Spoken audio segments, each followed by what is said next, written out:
భారత్పై నోరు పారేసుకుంటోంది పాకిస్తాన్.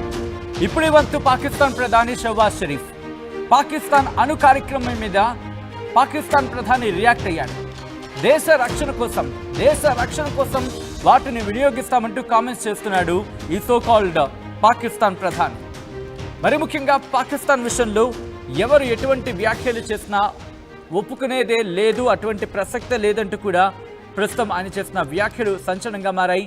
భారత్పై నోరు పారేసుకుంది పాకిస్తాన్. దానికి సంబంధించి బ్రేకింగ్ న్యూస్ చూస్తున్నారు. కొద్దిసేపటి క్రితం, ఇన్ఫాక్ట్ చెప్పాలంటే కొద్ది గంటల క్రితం పాకిస్తాన్ ప్రధాని షహబాజ్ షరీఫ్ చేసిన వ్యాఖ్యలు పెనుదుమారనే రేగాయి. దేశ రక్షణ కోసం ఇటు అణు కార్యక్రమాన్ని వినియోగిస్తామంటూ ఆయన కామెంట్స్ చేశారు. పరోక్షంగా భారత్కు పాక్ ప్రధాని హెచ్చరికలు జారీ చేశారా? ఇదే ప్రశ్న ప్రస్తుతం రైజ్ అవుతోంది. పాకిస్తాన్పై దాడి చేసే సీన్ భారత్కు లేదంటూ పిచ్చి పిచ్చి మాటలు, పిచ్చి పిచ్చి ప్రేలాపనలు పేరుతున్నారు. పిచ్చి పిచ్చి ప్రేలాపనలు పేలడం జరుగుతోంది ఈ పాకిస్తాన్. ఇరు దేశాల మధ్య ఉద్రిక్త పరిస్థితులు నెలకొన్నాయి. ఈ నేపథ్యం మరి ముఖ్యంగా ఆపరేషన్ సింధూర్ తర్వాత పాకిస్తాన్ అణు కార్యక్రమానికి సంబంధించి ఇప్పటికీ ఆ దేశానికి సంబంధించి అంబాసిడర్స్ కావచ్చు, లేకపోతే ఆ దేశానికి సంబంధించిన వాళ్ళు కావచ్చు, అణు కార్యక్రమం మీద ఆ ప్రోగ్రాం గురించి మాట్లాడుతూనే ఉన్నారు. మాతో పెట్టుకుంటే మేము న్యూక్లియర్ దేశం అంటూ ఆ పాకిస్తాన్కి సంబంధించి DGISPR చౌదరి మాట్లాడిన సందర్భం చూసాం మనం. వాళ్ళతో పాటు మరికొంతమంది వీళ్ళకి ఇష్టం వచ్చినట్టు పేలుతున్నారు. ఆ ఆసిమ్ మున్నీర్ కూడా అంతే. వీళ్ళకి కనిపించిందల్లా, వీళ్ళకి వినిపించిందల్లా ఒకటి, ఏంటది వాళ్ళు ఇరాన్ కాదు మేము, అట్ ద సేమ్ టైం ఇంకా ఏదో చెప్పారు వాళ్ళు, ఆ రెండు దేశాలా కాదు మేము, మాకు న్యూక్లియర్ ఏమంటారు అణుశక్తి కలిగిన దేశం, మమ్మల్ని అంతర్జాతీయంగా గుర్తించిన అణుశక్తి ఉన్న దేశంగా మమ్మల్ని అంతర్జాతీయ సమాజం గుర్తించింది. మాతో పెట్టుకుంటే ఎలా ఉంటుందో, మాతో పెట్టుకుంటే ఆ పరిణామాలు ఎలా ఉంటాయి ప్రపంచం చవి చూడలేదు. ఇంతవరకు ప్రపంచం మన సంగతి ఏంటో పూర్తిగా చూడలేదు. మాతో పెట్టుకుంటే ప్రపంచానికే ప్రమాదం అనే రకంగా మాట్లాడాడు ఆ DGISPR పాకిస్తాన్కి సంబంధించి చౌదరి. సో ఇప్పుడు మళ్ళీ పాకిస్తాన్ ప్రధాని షహబాజ్ షరీఫ్ ఎవరికి మీరు వార్నింగ్ ఇస్తారా? ఎవరికి మీరు వార్నింగ్ ఇచ్చేది? మీరు మీ దేశానికి సంబంధించి చూసుకోండి. వాళ్ళ దేశ రక్షణ కోసం, శాంతియుత వాతావరణం కోసం అంట, వాళ్ళ దాన్ని ఏదో అంటారు అబ్బా వీళ్ళు, చాలా పీస్ అండ్ సెక్యూరిటీ. ఎవరికి కావాలి నీ పీస్, ఎవరికి కావాలి నీ సెక్యూరిటీ? ఎందుకంటే నీ విషయంలో శాంతి అంటే నువ్వు బాగుండాలి, పక్క దేశాలు నాశనం అయిపోవాలి, అక్కడ ఉగ్రవాదాన్ని ప్రోత్సహించాలి, అక్కడ మీద బాంబులు విసరాలి, అక్కడ ఉగ్రవాదుని చొప్పించాలి. నీ దేశం తప్ప ఇంకే దేశం బాగుండకూడదు. మరి ముఖ్యంగా భారత్, మరి ముఖ్యంగా కాశ్మీర్లో ఎప్పటికప్పుడు అల్లర్లు సృష్టించాలి. నీ దురుద్దేశం అదే కదా, నీ దురుద్దేశం అదే కదా. ఆ నేపథ్యంలో కూడా ఉగ్రవాదులు ఎంతమంది ఉగ్రవాదులు మీ దేశంలో ఉన్నారు. మొన్నటికి మొన్న మీ బిలావల్ భుట్టో అన్నాడు కదా, ఏమన్నాడు మీకు గుర్తుందిగా? బిలావల్ భుట్టో అన్న మాటలు మీకు గుర్తుంది కదా. ఎస్, మాకు చూపించండి, మేము అప్పగిస్తాం. హఫీజ్ సయీద్ గురించి మాట్లాడుతున్న సందర్భంలో వెంటనే కొడుకు దిగిపోయాడు తలహా సయీద్. వాడు మాట్లాడతాడు. అసలు మీ దేశంలో ఐక్యత ఉందేరా మీకు? అసలు మీ దేశంలో మీకు ఐక్యత అంటే ఏంటో తెలుసా మీకు? అసలు యుద్ధం వస్తే ఎవడికి వాడు పారిపోయాడే.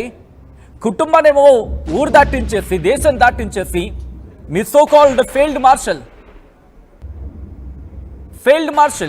rather than saying a field marshal, he is better to be called as a field marshal. Asim Munir ఎవడు మీకు ఇష్టం వచ్చినట్టు మీ పదవులు మీరు ఇచ్చేసుకుంటారు.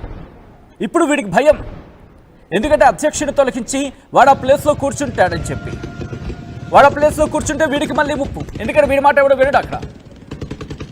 ఇంతటి దుర్మార్గమైన పరిపాలనలో ఉన్న మీ దేశం మీరు మాట్లాడతారా? రోజు గడవాలంటే ఇంత గిన్నె పట్టుకొని, ఇంత చెప్ప పట్టుకొని రోడ్డు మీదకి అడుక్కు తినాల్సిన పరిస్థితి ఉన్న దేశం మీది.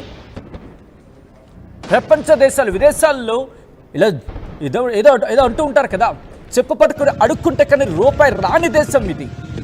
మీరా మాకు బెదిరించేది? అణు కార్యక్రమం కొనసాగిస్తారా? కొనసాగించుకోండి. మీ దేశాన్ని పూర్తిగా నాశనం చేసుకొని, మీ దేశ ప్రజల భవిష్యత్తును పూర్తిగా తాకట్టు పెట్టేసుకొని వాళ్ళ బతకడానికి, వాళ్ళ బతుకుల మీద రూపాయో పావలావో తెచ్చుకొని, అడుక్కొని తెచ్చుకొని, గుర్తుపెట్టుకో పాకిస్తాన్, గుర్తుపెట్టుకో షహబాజ్ షరీఫ్, నువ్వు వాళ్ళ మీద, వాళ్ళ తల మీద అప్పు తెచ్చుకొని ఆ రూపాయో ఆ పావలాను తీసుకొచ్చి నేను న్యూక్లియర్ బాంబులు తయారు చేస్తా, నేను మిసైల్స్ తయారు చేస్తా, నేను బాంబులు తయారు చేస్తా, దాంట్లో బాంబులు గుళ్ళు తయారు చేస్తా, దాని సూదులు తయారు చేస్తా. ఎవడికి కావాలయ్యా? ఎవడికి కావాలి నీ సూదులు, నీ గుళ్ళును, నీ బాంబులకి, నీ న్యూక్లియర్ ప్రోగ్రామ్కి? అన్నం పెట్టలోని నీ న్యూక్లియర్ ప్రోగ్రామ్ దేనికి? If you can't provide a food to your people, then what about nuclear program? Is it required? Do you think the people of Pakistan deserves that? Can you just imagine that? ఒక్కసారి ఊహించుకో.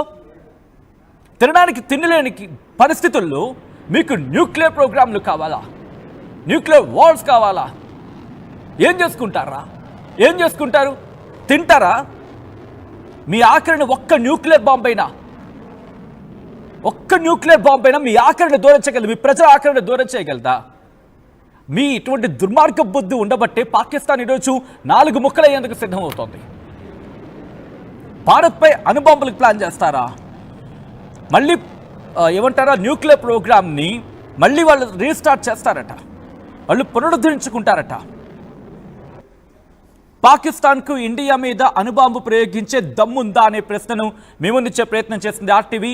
Yes are no ఒక్కసారి మీరు చెప్పే ప్రయత్నం చేయండి. ఈ షహబాజ్ షరీఫ్, ఈ so called Pakistan ప్రధాని, భారత్ని ఇప్పుడు బెదిరిస్తున్నాడు.